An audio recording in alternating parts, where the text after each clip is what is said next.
Welcome back, everyone, to the Who Actually Knows podcast. And we are here with a special guest, Eric Ambrose. Welcome to the Who Actually Knows podcast. Thanks for having me on. I'm excited to get going. Yeah, I'm excited too. Eric and I met Labor Day weekend by happen chance. Yeah, I think just we were friends all of friends at the waterfront, and yeah, the rest is history. We just became good friends. Yeah, reached out, and I'm so happy he did, because this episode is going to talk about a lot of different things that no one has really came on the podcast and talked about.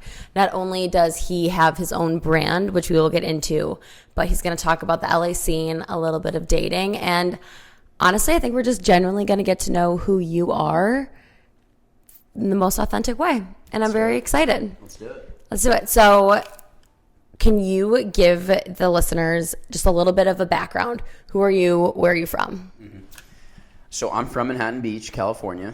I grew up there, born and raised, went to elementary, middle, and then part of high school there. I went to a private high school in Palos Verdes called Rolling Hills Prep.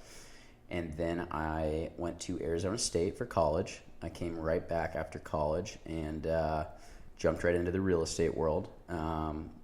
You go kind of figure out what you want right out of college if it makes sense. Transitioned into a few different things and ultimately settled on a clothing company that's doing very well right now, and that's really the focus right now with where I'm at. And you just did a big move to Venice. Yes, moved from Santa Monica, actually your neighbor, to Venice Beach, closer to the great Abercrombie. Yeah, very, very exciting. I wish I lived closer to the beach. It's kind of the only reason I'm out in LA, honestly, the beach and the weather. But I want to get into a little bit of your background because we talked about it on the phone. Sure. I am honestly like the opposite of you with my experiences because I am from a small town, 400 people, public school, education system that wasn't the greatest, not a lot of people. And I feel like you might have had the opposite, especially going private prep school. So what was it like growing up the way that you did, if you want to talk about your childhood a little bit? Yeah, so I think growing up in Manhattan Beach, it comes with a certain status, I'd say. It's very, people look at it as a very privileged place to grow up and whatnot, and it is. I mean, I was very, very lucky to grow up in Manhattan Beach. It's, full of good people, and you make great connections, great friends. It's you get held to a certain standard there, I think, for sure. And that unfortunately that's something I didn't enjoy, growing up there. And you meet so many different people and grow up with so many different people who now have, such great jobs and what they're doing, and they're all becoming, big business people and whatnot. And it's cool to see, but I feel like you're held to a higher standard than a lot of other places, and so it's different. It's definitely interesting growing up in a place like Manhattan Beach. I feel like there's definitely almost like a stereotype behind it, but very lucky. What is the stereotype? Because I don't even know it.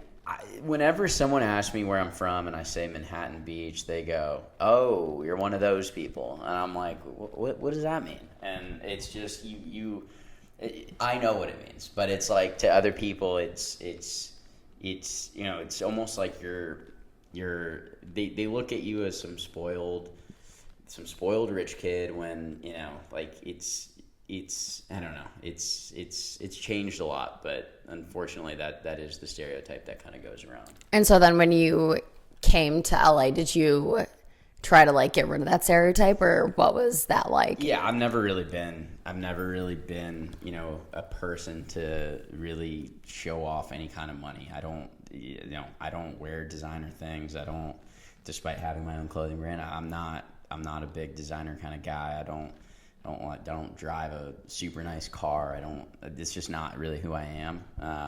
So yeah, it was honestly kind of nice moving out of Manhattan Beach. I can confidently say I will never be living in Manhattan Beach again. It's a beautiful place to grow up, but it's not for me. And do you think, so then you live in LA, do you think LA is for you then? Well, here's the thing, and I'll talk on this for a little bit, is technically Manhattan Beach is it's I guess it's its own little city outside of LA technically, but everyone considers it, part of Los Angeles, which I guess geographically it is. But I tell people this all the time: is Manhattan Beach is its own little community. You'd never know if a homeless person was driving a Ferrari with the way they dress, walking out of a coffee shop, a Noah's Bagels, or a Starbucks. And I actually have a great story about that. I think I was like 8. No, I was 22. I'd gotten my first job right downtown Manhattan Beach, across the street from the Noah's Bagels, and I went up to this guy who looked like he was absolutely homeless. He had like one flip-flop on, I think. He was wearing, shorts that had holes all over them. And I actually went up to him and I said, "Hey, can I buy your coffee this morning?" And he looked at me super weird. And I was like, "Sorry, I was just trying to be nice." He didn't even give me an answer. He ends up walking outside Noah's Bagels and gets into a $500,000 Ferrari. And I said, this is the one place that I know of that, someone would look homeless and get into a $500,000 car right out front. And it's funny. It's just a story I remember like it was yesterday. It was I guess you don't see that in certain places in LA. It's not in like the WeHo area, the Hollywood area. You have different kinds of people. It's an interesting concept how money's shown. Oh yeah, I mean, where I grew up, it would be like they'd be hopping in their Ford trucks, something a little bit different. So how have you made yourself how have you identified in LA? So I feel like I have a really good friend group. We all kind of value the same things. It's a work hard, play hard kind of dynamic. We all have, I feel like, pretty good jobs, and we all, go about, we're very similar, all like doing the same things in life. And I feel like I've created a very good network of just friends where really I feel like we have a very defined group that, it's a good dynamic. Yeah. And so coming to LA from Manhattan Beach, we talked a little bit about this, but what, when people see you, because you said there's a stereotype, we also talked a little bit about how you think that people look at you and think that you are a completely different person. Yeah, I think a lot of people judge books by their cover. Yeah. And I'm the biggest believer in get to know someone before you speak on them. And, I kind of grew up kind of like you mentioned in the whole social media modeling kind of scene. And I'd been modeling since I was in 8th grade. I did my first job for Ed Hardy. It was a friend's clothing, mom's friends were the VPs of Ed Hardy, and they were like, you need to get into modeling. And I was like, I'll give it a shot. And, I was signed with a few big agencies out in LA, and I'd really been doing that since 8th grade all the way till, the year I finished school. And it wasn't me though. It was never me. I hated doing it. I'm not big into the whole social media thing, despite how it looks. Like I'm saying, it look like as a book cover, judging a book by its cover, you come off a certain way when you have, followers, and you have, people who, are constant, the whole social media thing. And when I was in high school and college, like people just knew me as a social media model. Like that's all they knew of me. And, that really wasn't who I am. I was like a little beach bum who I enjoy surfing and volleyball with my friends and, having a few beers on the beach. Like that was really who I am. I wasn't really the kind of guy who enjoyed being behind the camera, getting photos taken of and all that kind of stuff. Not saying it's not enjoyable, but it just really wasn't who I am. And I think people really, especially in LA, I think people really judge books by their cover. And unfortunately, it's just, I always tell people to get to know me before you judge a book by its cover. I think that's also just kind of an LA thing of it is. You want to look and be the best, and it's, your looks are the first thing people see about you. Yeah, people care a lot about it. Social media in 2024 has become you gotta, if you're not posting that you're there, were you really there? That's kind of the thing is like were you really there if you didn't Instagram or Snapchat or TikTok it? And it's just like people are so addicted to their phones nowadays. You gotta take a pause, put it down, and just live in the moment. Yeah. So when you go to events, are people just like always on their phone, like recording? Yeah. It's just live through the screen. Definitely, you live through the screen, and I've literally seen people. This is secondhand embarrassment. I've literally seen people, leave an event if their phone was broken, because why would they even be there? And it's like, you know what? Like, why are you even going to that event in the first place, kind of thing? Yeah, that is crazy. So how do you connect with people then? How do you find yourself? How do you would like to connect with people? Yeah, that's a great question. I think me and my friend group we have such a good group. It's like, it's almost like a little small. It's kind of like that Venice Beach kind of vibe. It's similar to Manhattan Beach. It's like, we're not big into the whole clubbing and that kind of scene. We like doing our own little thing in Venice, and there's definitely a little pocket of like the kind of, we're all very similar. Like if people say this all the time, they're like, you and your friends, they all look the same. You act the same. You do the same. And well, yeah, I like surrounding myself with like-minded individuals who are similar to me. So definitely have a good friend group out here. And I a lot of people have mentioned, it's cool to meet you and your friend group, because I feel like it's very genuine people, despite like, the bigger picture of like LA, of all these fake people that, are people they're not at the end of the day. I think just as you get older in life, I think you learn valuable lessons on, that life's short, and don't be someone you're not, because at the end of the day, like, tomorrow's never guaranteed. So why try to fit in with someone you're not, with the people you don't like being around, when you just, life's short. It's like, you get one life, you're this age one time in your life. So why be someone you're not? Yeah. So would you say the LA scene is for you then? No, I don't really, I hate to say this, but I'm not really a big fan of LA, to be completely honest. I would love to be almost anywhere other than here.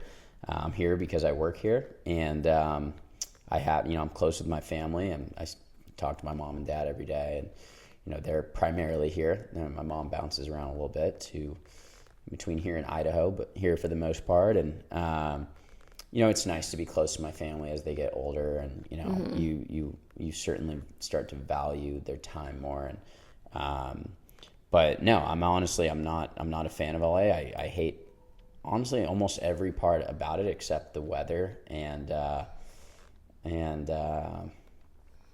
beach and exactly where you moved to. There's a good amount of activities you can do, but I'm not. I guess the part of LA I don't like is kind of what comes with it. Is like the people it comes with. Yeah, my mom and my grandma just came to visit me, and I have a little bit of a different experience out here than you do, but she doesn't like LA because she describes it as a strip mall. Yeah. Like, visually appealing. She's like, I don't get it. She was like, you have the beach, that's awesome. But it is kind of like a bunch of little like pocketed areas that you have to drive to.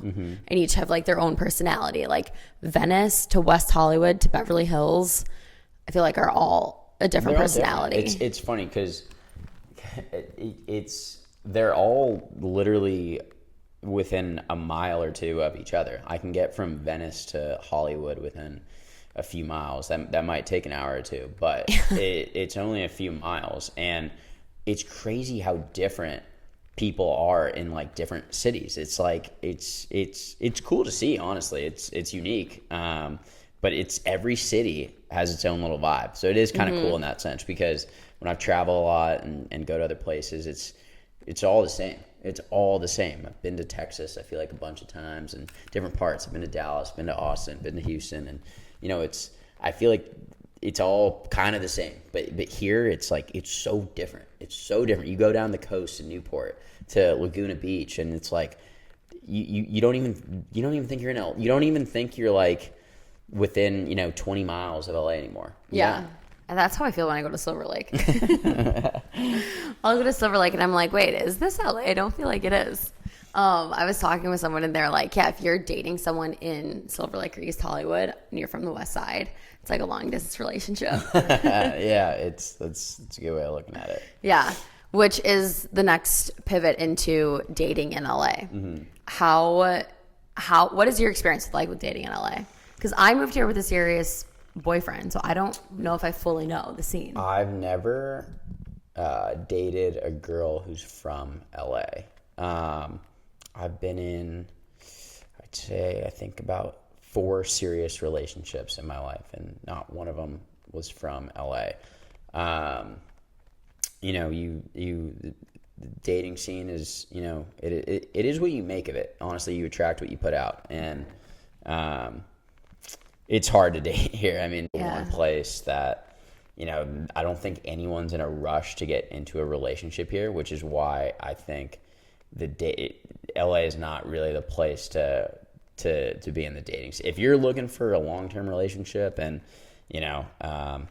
a wife, I don't think LA Get out of LA. I don't think that LA is really the place for that. No one's really trying to settle down. Everyone's just looking for the next bar to go to. I feel like it's like casual dating. Like, can I just, have you around for a good time, not a long time? Yeah. Which isn't always a bad thing. Mm-hmm. People are looking for what they're looking for. Yeah, I mean, it's to each their own, and if you, like I said, you attract what you give. Yeah. So, are you on apps, or are you just giving up? No.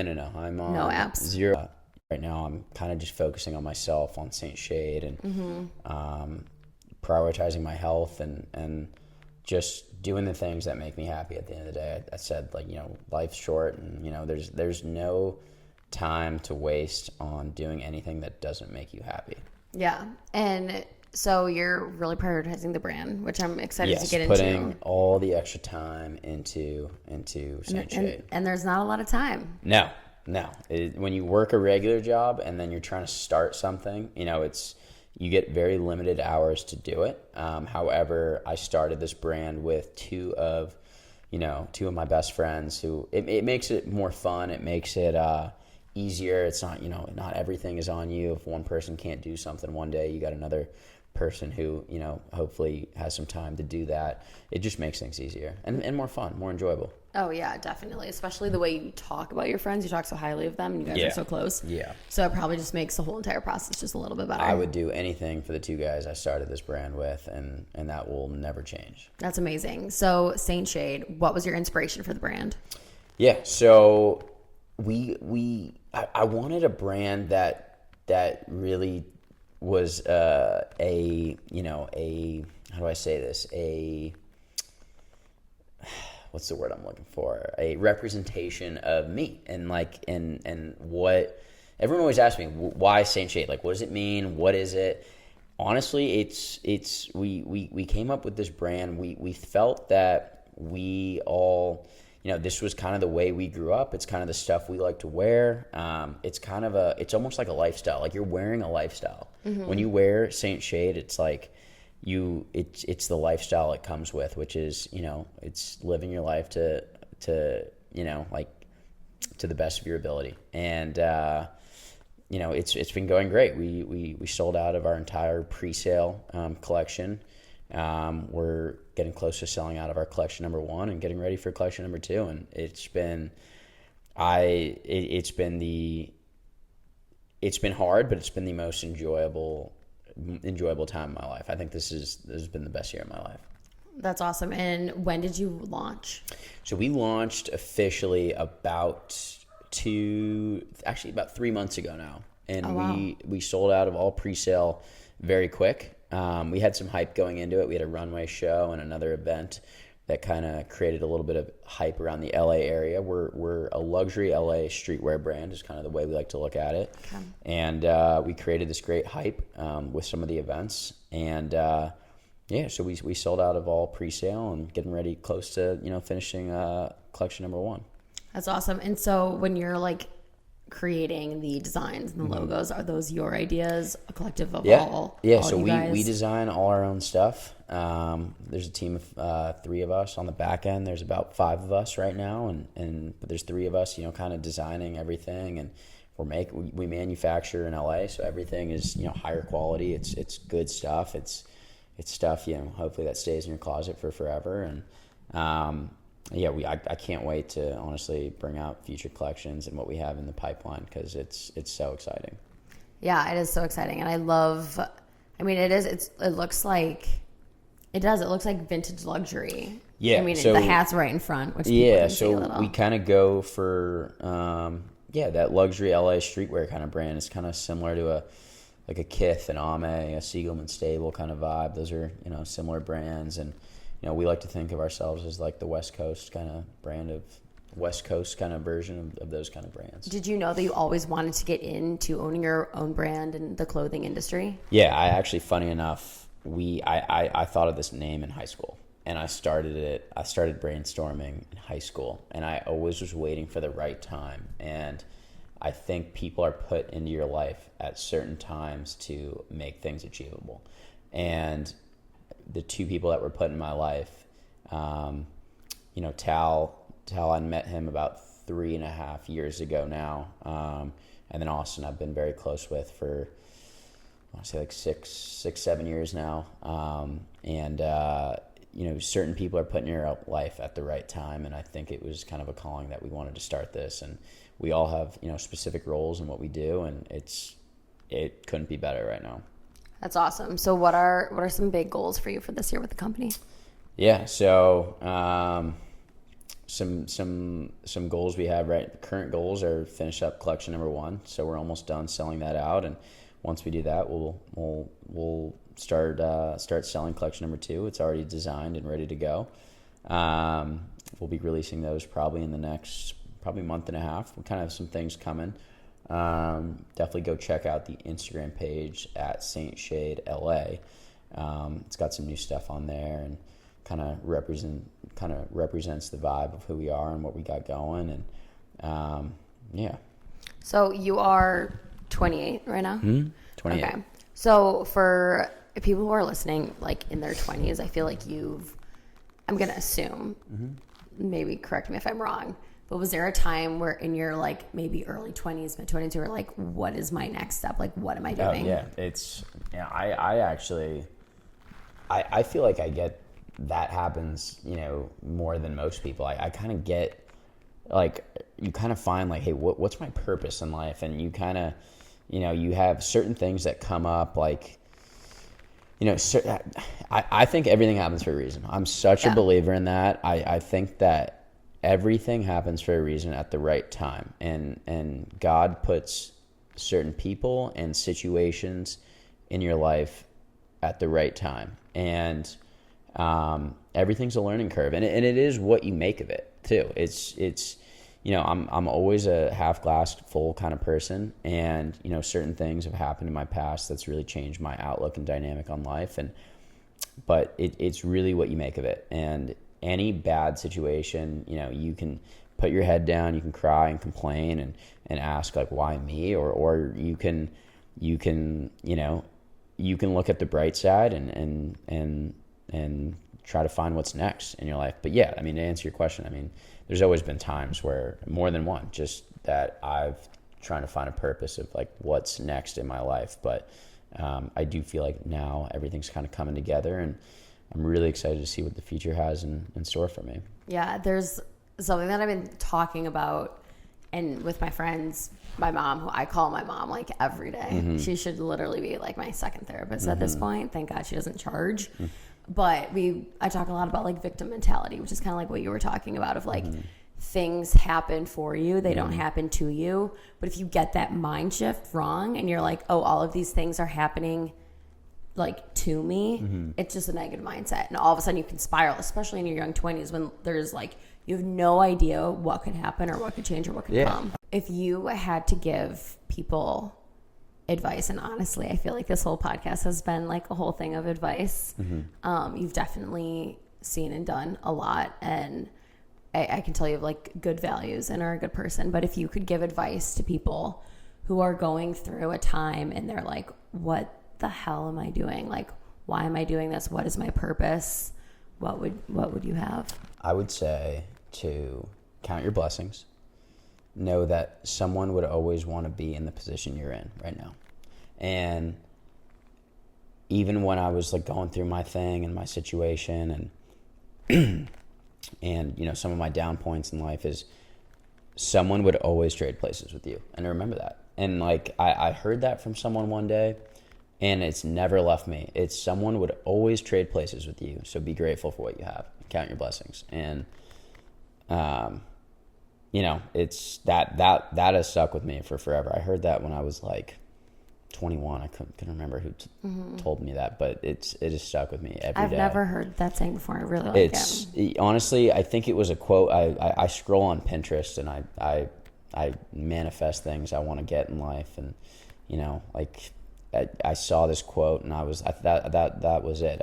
It said someone is always willing to wear the shoes that you have on, and it has always stuck with me ever since. And when I was going through the tough times in my life is count your blessings, because someone would always be willing to trade places with you, and that has always stuck with me.